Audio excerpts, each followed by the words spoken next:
I really want some chocolate cake, but I'm stuck in bed feeling awful. Suddenly, my mother-in-law Grace starts yelling at me to get her a cake right now. I couldn't take it anymore and snapped at her. I told her to get her own cake because I only have a month left to live. My name is Olivia, and I'm 28 years old. I met my husband David through a friend, and we got married after dating for 3 years. We don't have kids yet, but we're enjoying our time together. David's family owns a small factory with about 30 workers. They're doing pretty well in their area. The company was started by David's late dad and has grown thanks to everyone's hard work. Now David's sister, Sophia, is in charge of the company. She's not married, but she's really good at running the business. David thinks she got her skills from mom because they both have great communication abilities. Sophia is really nice and easy to talk to, even when we first met. Sophia, my sister-in-law, greeted me warmly, calling me cute and expressing her happiness to have me as a sister. As someone who only had brothers, it felt nice to gain a sister. However, despite this pleasant start, there's a problem with my mother-in-law. Our company has coffee breaks at 10 o'clock a.m. and 3 o'clock p.m. Times I dread. Here's why. Whenever I'm asked to get mom's coffee, it instantly ruins my mood. Our family home is next to the factory, and after my father-in-law passed away, my mother-in-law chose to retire and stay home. She seems to look forward to these coffee breaks, always saying, "I've been waiting for you, Olivia." I wanted to talk to Sophia once, but she gave me a disappointed look. Naturally, she wasn't in a good mood, and before leaving with a forced smile, she said, "Hey, I have something to say to you. So sit here," and then she complains to me until the break is over. She often comments about why we haven't had kids yet, saying it's not something we can control. If I stay quiet, she gets even more irritated. Why such a gloomy face? I wonder why David chose someone like you. Plus, even your parents, who knows how long you'll live. The sooner the better, she said that with a sigh. Hearing her talk like that, especially about my parents, really hurts. And there's a reason for that. When David and I decided to get married and met his family, this happened. What, you don't have parents? My mother-in-law looked shocked when I told her. It's not like I never had parents. My mom passed away from cancer when I was 10, and my dad died of a heart attack when I was 20. My memories of my mom are fuzzy, but my dad raised my brother and me all by himself. I deeply regret that he passed away before I could repay his kindness. When people hear about my situation, they usually look at me with pity and say, "You must have had a hard time." But my mother-in-law reacted differently. "So you might not live long either, huh?" She actually said that while I was stunned by her response. It was so rude and insensitive. My husband David told me that despite my shock, my mother-in-law kept complaining, insisting it was an important issue. Should I rethink this marriage? Just as I was considering that, Sophia, who had been quiet until then, suddenly slammed her hand on the table and said, "What are you talking about?" She said it so quietly that everyone in the room froze. Then my mother-in-law said, "Right, Sophia? You agree with me, don't you?" That's what she said. Sophia's response was icy. "What?" I told Mom, "David chose Olivia himself, and she's wonderful. Why can't you support that?" She said this to my mother-in-law with a cold stare. My mother-in-law, who adored her daughter, seemed shocked by Sophia's words. After that, she stopped making mean comments except when we were alone. Even during the coffee breaks, she looked disappointed when I brought her coffee instead of Sophia. Luckily, David and I rented a room near his family home, so I only had to endure her complaints during those 10-minute coffee breaks. I'm relieved we don't live together. But my peace was suddenly shattered that year. A record-breaking hurricane brought a lot of misfortune my way. "Olivia, something terrible has happened." I'd never heard David sound so panicked. I hurried to the living room and found it in chaos. "What's going on?" Our ceiling was leaking badly because of the hurricane. It wasn't just our room. The owner told us it was happening in other rooms too. It seemed impossible to fix while staying there, so we needed to find somewhere else to live. Sophia suggested cheerfully, "Why worry? Just stay with us. Your commute will be 30 seconds. She said this innocently, so we ended up staying with David's family for a while. Welcome home, David. It must have been tough, but Mom is happy we can live together again. My mother-in-law greeted us warmly, but David mostly ignored her, acting like a rebellious teenager. Then she said, "Oh, Olivia, you're here too. I didn't notice because you're so quiet, Smile more. My husband looked frustrated, and all I could do was force a smile, knowing we'd be staying there for a while. After moving in, I noticed something odd.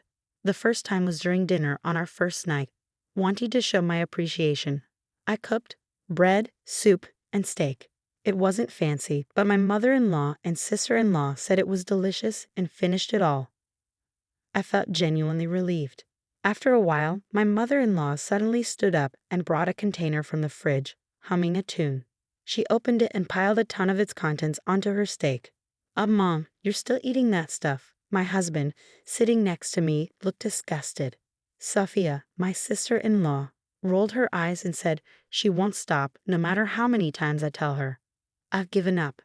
Then she burst into laughter. At first, I couldn't tell what was on top of the steak, but upon closer inspection, I realized it was jam. While it's not uncommon to have sweet sauces on meat, adding jam to a seasoned steak seemed bizarre. "When you eat something salty, you crave something sweet, right?" "That's why," she said, looking quite pleased with herself. Honestly, it gave me heartburn just watching her. For the record, I'm not a fan of sweet sauces on meat. "Come on, Olivia, why don't you try it? It's delicious," my mother-in-law said, turning to me. For the first time, I didn't want to eat it, but I forced a smile. Apparently, that wasn't the reaction she was hoping for. "I'm recommending it for a reason. You might live longer if you follow my example." With that parting shot, she retreated to her room, leaving me speechless. My husband and sister-in-law apologized, saying, sorry, Mom's at it again with her nonsense." Apparently, my mother-in-law has a serious sweet tooth and doesn't feel her day is complete without eating cake. Surprisingly, her annual health checkups always come back normal. Come to think of it, she's always eating cake during our 3:00 p.m. coffee breaks. I remembered that I like cake too, but having it every day would be boring. Plus, what about blood sugar levels? I've always been careful about my health, especially since my parents had short lifespans. So my mother-in-law's jam steak was quite surprising. "Wait till Sophia buy cake every day." Caught off guard, Sophia admitted, "Yeah, she makes me go buy it. She says it's embarrassing for her to do it herself." "Thanks to that, I've become good friends with all the local cake shops," Sophia said, laughing. My husband, David, chimed in, "Sophia, this isn't a laughing matter. Mom's getting older. She needs to start caring about her health. I've always left it to Sophia to deal with Mom, and I feel bad about it." With that, he looked frustrated. "Well, I think you guys will have to help out more from now on," Sophia said cheerfully, and I prepared myself for more interactions with my mother-in-law.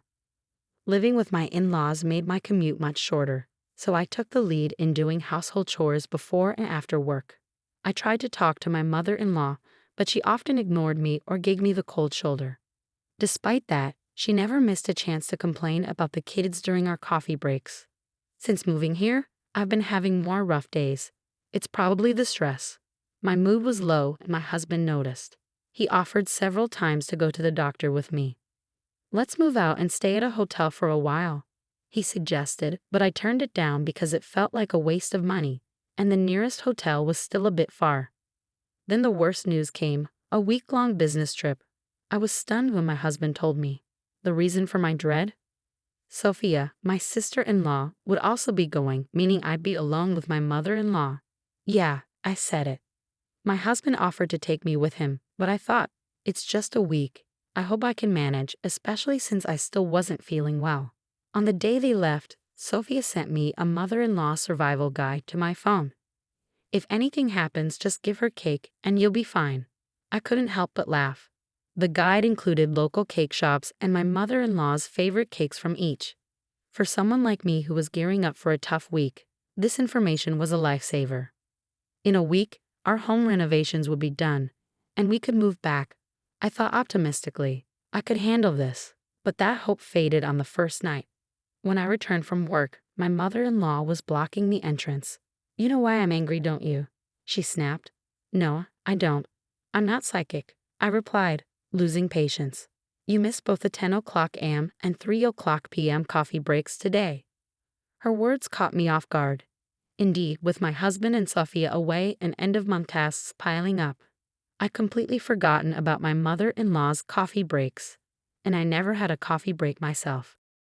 I thought she'd understand since she used to work, but she yelled at me the moment we were alone.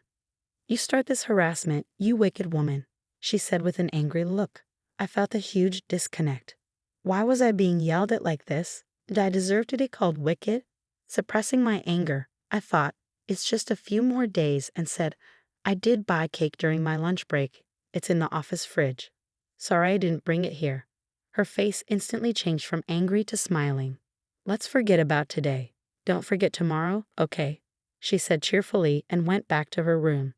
From then on, I made sure never to forget the coffee breaks, knowing how much trouble it would cause if I upset my mother-in-law. On the day my husband and Sophia were supposed to return, I felt incredibly stressed. I was hit with nausea, headaches, and a loss of appetite.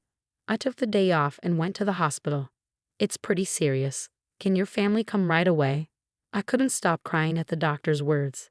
I was told I have cancer and at most 6 months, maybe even just 1 month, to live. I returned home, my face stained with tears, my body trembling, and collapsed onto the bed. The door burst open. "What are you doing, skipping work? Sophia and David are working hard, and you're slacking off?" Her yelling worsened my headache. I didn't have the energy to respond, so I just said, "I'm not feeling well," and closed my eyes. Mother-in-law didn't seem to care. She didn't want to leave the room and kept complaining to me. She said things like, "That's why you can't have kids, and who knows if you'll live long." I just stayed silent, pretending to be asleep. Then suddenly, she asked about today's coffee break. Is she really this insensitive? I thought, opening my eyes to see her standing over me. "Grace, I'm sorry. I'm not feeling well enough to go shopping today. Could you please?" She cut me off. "I don't care. I want chocolate cake now. Go buy it. You're probably faking it." She screamed at me louder than ever. My frustration exploded at the woman in front of me, who was acting selfishly like a child. "Shut up.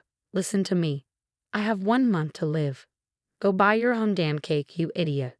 My words seemed to shock my mother-in-law, who stared at me wide-eyed.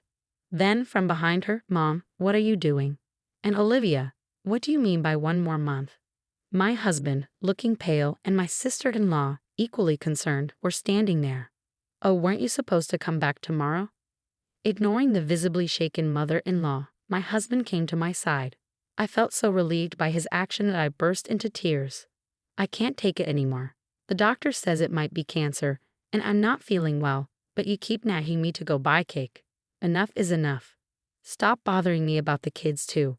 Just leave me alone, you idiot." I let out all my resentment towards my mother-in-law while crying.